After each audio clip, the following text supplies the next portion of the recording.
Alors, en passant maintenant à l'activité 5, concernant l'ouverture et la fermeture des stomates.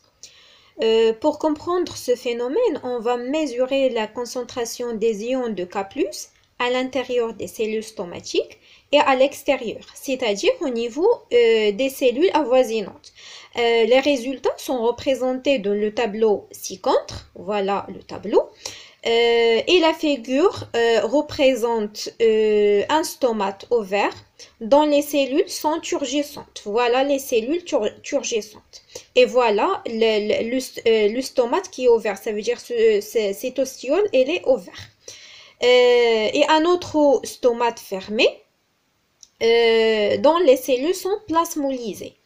Alors, il faut comparer la concentration des ions de K+, dans les cellules stomatiques et dans les cellules avoisinantes, puis expliquer le mécanisme d'ouverture et de fermeture des stomates.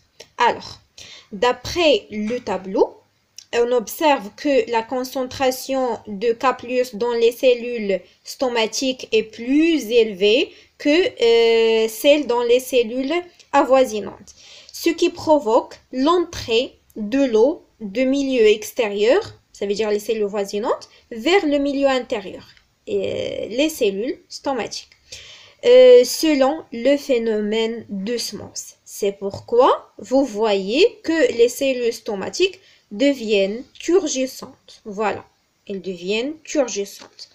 Ce qui provoque le phénomène d'osmose.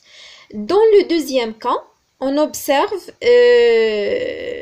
que la concentration des ions de K+ dans les cellules stomatiques est inférieure à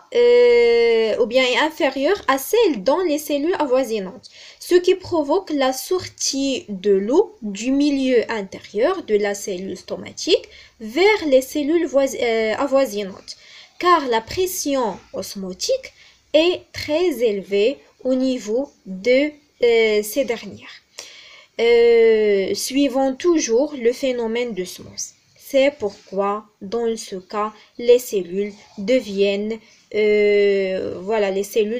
plasmolysées et par conséquent la fermeture des stomates.